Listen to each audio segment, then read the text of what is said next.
Hi everybody, welcome to Stamping with Melva. I'm Melva Peters and I'm an independent Stampin' Up! Demonstrator in British Columbia, Canada.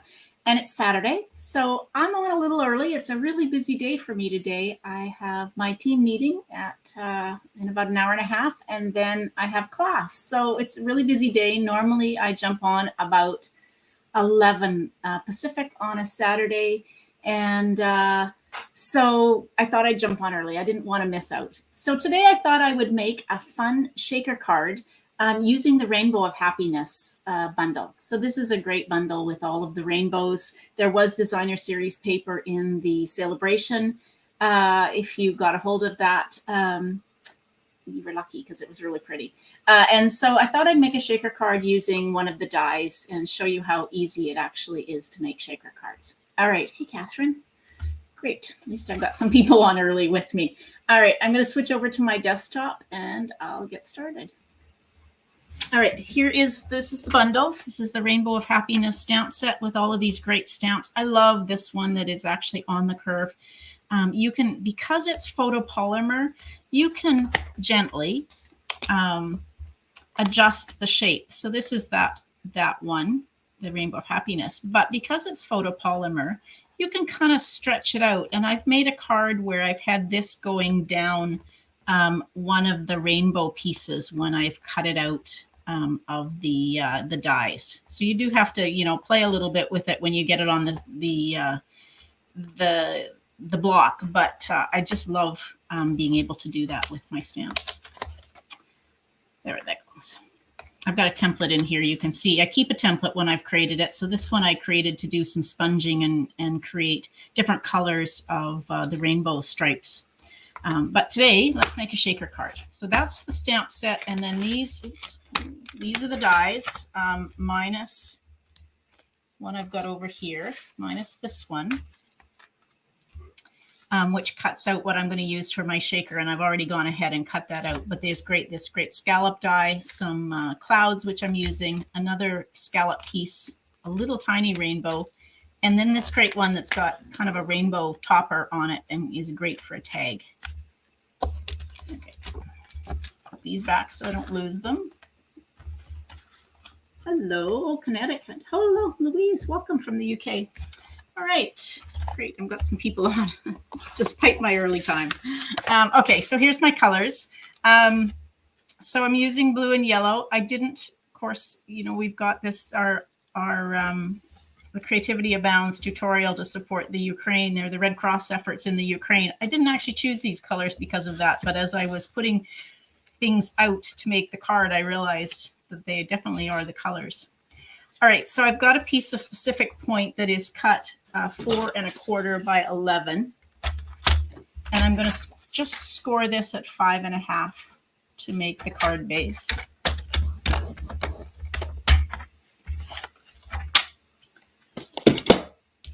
Now, get my bone folder and we're going to fold into the mountain. This is the side I scored on, so you can feel the little indent. This has got the raised line, so fold in towards that raised line and give it a good crease with your bone folder. Now I've cut a piece of, oh, hello, Lorraine and Nancy. Great. I've got a piece of basic white. This is, I'm going to put on the back. This is the base, kind of where the shaker part of my card will be on.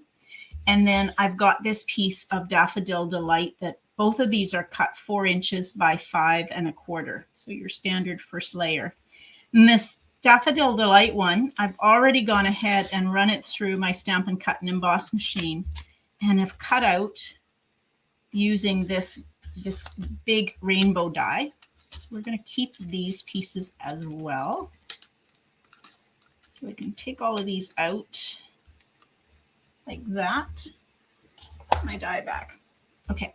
So we're going to first start with this piece of basic white that is 4 inches by 5 1/2. It is the same size as my Daffodil Delight. And I'm going to use this as a template.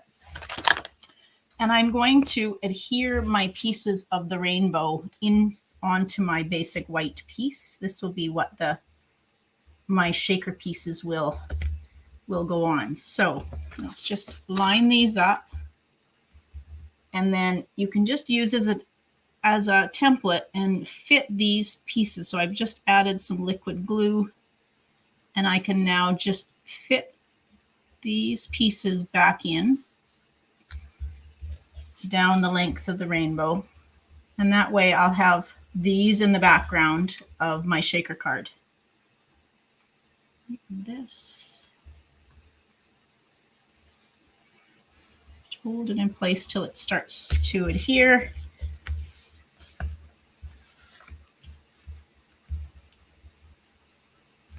I was going to do it with just plain white behind and then thought that wasn't enough color to my card. So this makes it easy because these pieces are cut out anyway, and they would either go into my extra die cut pieces that I saved to use on other cards, or they would have gone into recycling. So there's no point. All right, so now I can gently peel my template off, and I've got my rainbow pieces adhered onto my card base. Now it's time to start the shaker part. So the other piece that I have is a rainbow or a window sheet.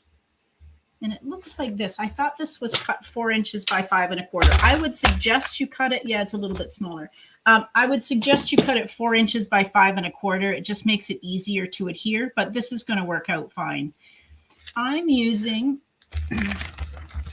the foam adhesive sheets. These work really well for shaker cards. And so what I'm going to do is just take one of these and I'm going to apply it down. Now, you could do a shaker card different ways. You could do it so that it was just an open shaker card across all of these rainbow stripes, I'll call them, or bands. I'm actually going to have separate compartments. Let's just make it hard on myself. Separate compartments between the bands of the rainbow. So I'm going to use just these adhesive strips, foam strips, and I'm just going to adhere them down this little thin band, this little piece of cardstock that separates each of the bands. And I'm just gently turning it with my hand and sticking it down. It doesn't have to be perfect. You're just wanting a kind of a barrier to stop the whatever you're using for your shaker. I am using the, let's see, what am I using? I am using the Sparkle and Shine sequence, which is in the mini catalog. So let's just put these down. So you can just gently, it doesn't fold, it doesn't bend perfectly, but it's good enough to actually just make a barricade or barrier so that your shaker bits won't go. And then you're going to need it also on around this edge so that they don't go all over the, we're going to just keep them in this little band, our sequence in this little band of area. And then one more, oops, down this way.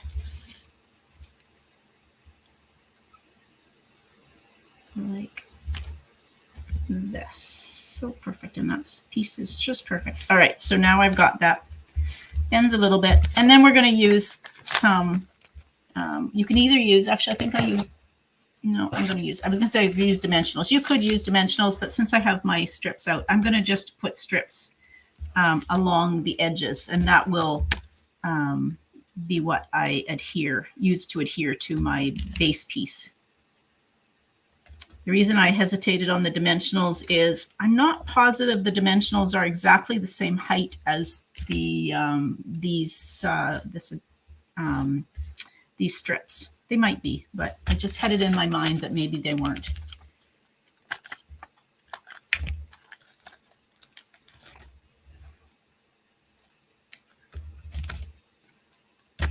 One more little piece, and then I think too long. I'm not going to worry about all around this. I think that it will be fine to adhere. Okay, so I've got my base. It's a little curled, but it's okay. It'll all flatten out when I get it on my card. Now let's take Yeah, you know what I did? Oh, Melba. Okay, well, we're going to do this anyway. We're going to do it a different way. I'm going to have to do it a different way. I'm going to have to, what I should have done is put my, gosh, can I get this off? Note to self, do as she says, not as, I don't know what it says. Do as I do, not as I say, or maybe in this case, do as I say, not as I do. I actually should have put my, we're just going to try and gently pull these off. I should have put my window sheet on there. Because now if I put my sequence on, they would be falling through. So that wasn't very clever of me. Gently pull these off. And I should be able to reuse them. All right. Of course, you guys have never done things like that. Oh, not sure what I was thinking. All right, so now let's put our window sheet on.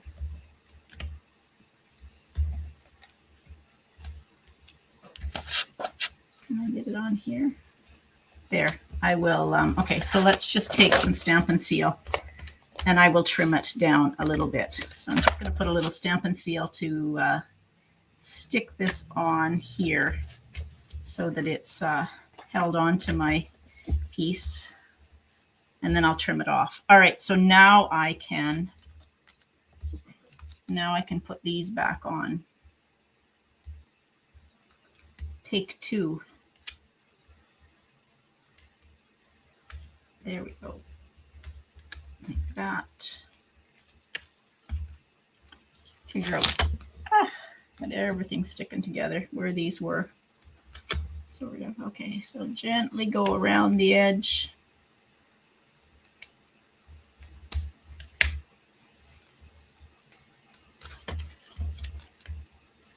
Sticky bits all over the place.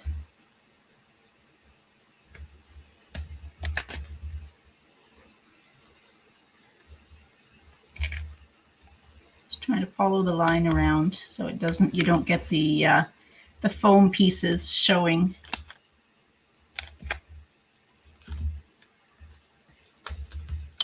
And, all right, you're gonna do it like that, are you? Okay, so then this one we'll put here. I'm gonna have to trim this one like that.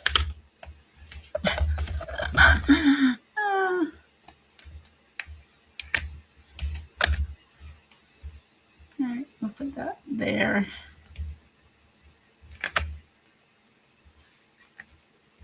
Put that there. All right, and one more long one.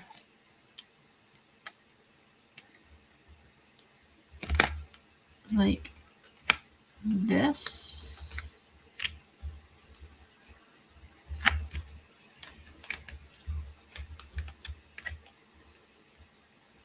Oops. And around. Now, where else did I have pieces? I had pieces on here and here, I think.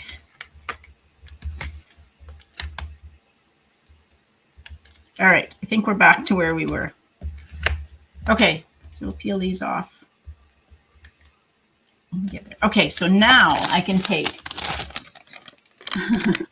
we can take our sequence. Now I have to be a little careful with this sequence because I have my, all these pieces have come, I've got the tops pulled off, but these are really pretty sequins with the sequence and the stars and yeah.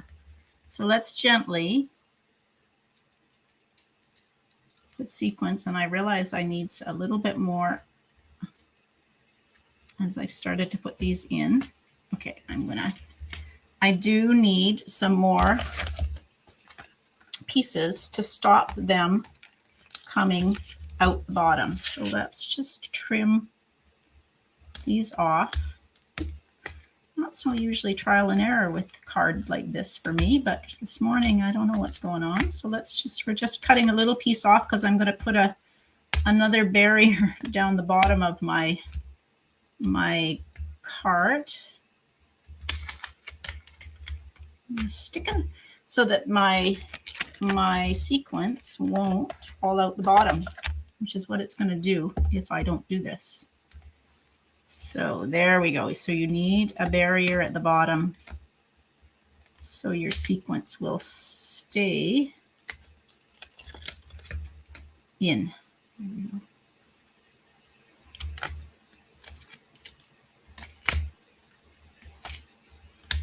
All right.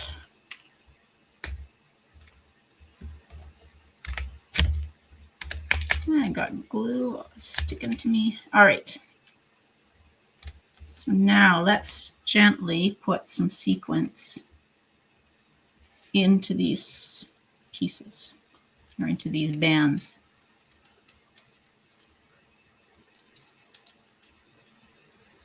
It just depends on how much sequence you actually want to be in and how much shaker action you want. All right, that's probably good. What I do want to do is use my, if I can find it, take your pick tool. And I've got some sequence kind of on the edges, so I'm just going to try and get these sequence back into where they're supposed to be. There we go. Got sequence going all over the place here. So here's another tip. Don't do what I did. Don't take the backing off of your adhesive strips until you get your sequence into where it's supposed to go. Otherwise, you'll end up doing what I'm doing here and trying to deal with rogue sequence. All right, well, I think I'm just going to leave it as it is and hope that my card will close. Okay, so now I'm going to take my piece, and I'm hoping, because I've got these the same size, if I align this up with the edges, and because I use the die cut piece that I cut out, the bands should line up. So you want to make sure you're pressing all the way around so that you've sealed your sequence in. All right, there.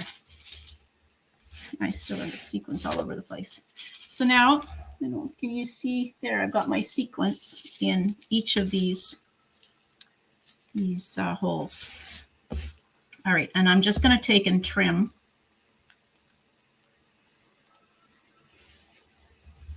off this window sheet edge. This was the little piece of window sheet that's just was a bit too long. There we go. All right, so let's bring back in my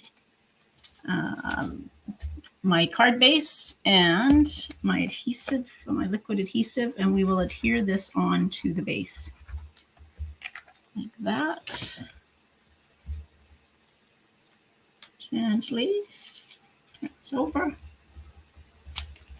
and adhere this onto the front. So the good thing about the liquid glue is it gives you some wiggle room. The bad thing is sometimes I don't leave it till it sets long enough. So make sure you press it down and let it start to adhere before you start to move it, because you can get it shifting around like it did on me right there. Okay, so the other thing I cut out was some of these cute little clouds. So let's put some clouds on my card. And the other thing that I need is a sentiment piece. So I'm just going to use a scrap. So let's stamp a sentiment, I think in Pacific Point. And how about this one that says, "You make this world a better place."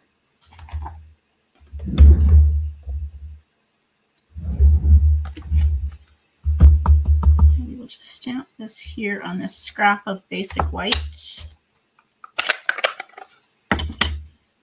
And then I'm going to fussy cut just because I didn't stamp it in advance. You could use, it's probably not room for that that cute little die with the scallop or the rainbow bands on the top. So I'm just cutting this. I'm not worried that it's not quite straight. In fact, sometimes I intentionally don't cut it straight so that way it doesn't look like I messed up. We'll use dimensionals on this like that.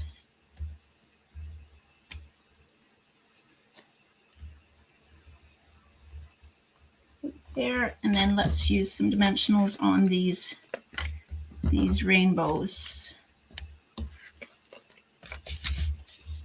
I think I need the mini dimensionals on the. Let's find my mini dimensionals. There we go.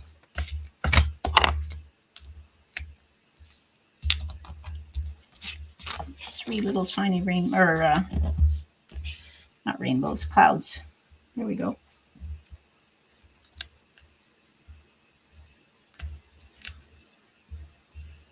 All right. So we'll just put these on somewhat randomly. Maybe some of these down here at the bottom.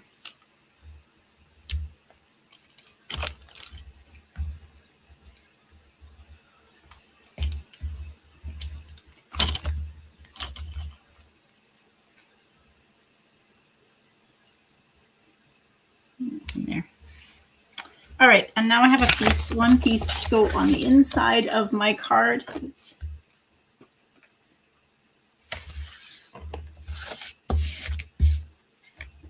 And we'll just stamp there. We'll just put this on the inside of the card. Give me lots of room to write a message. There we go. That way it's finished and ready to go when I need it to send out. All right, so there's your shaker card.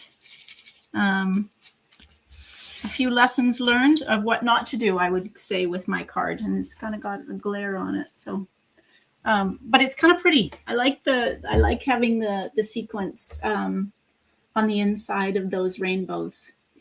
So yeah.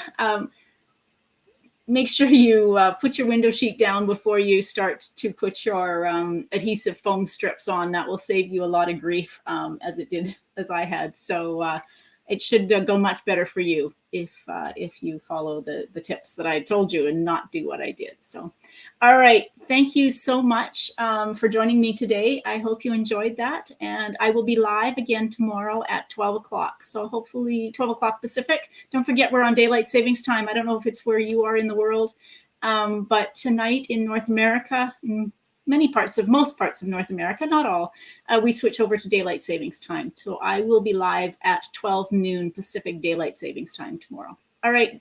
Thanks for joining me, everybody. Happy stamping.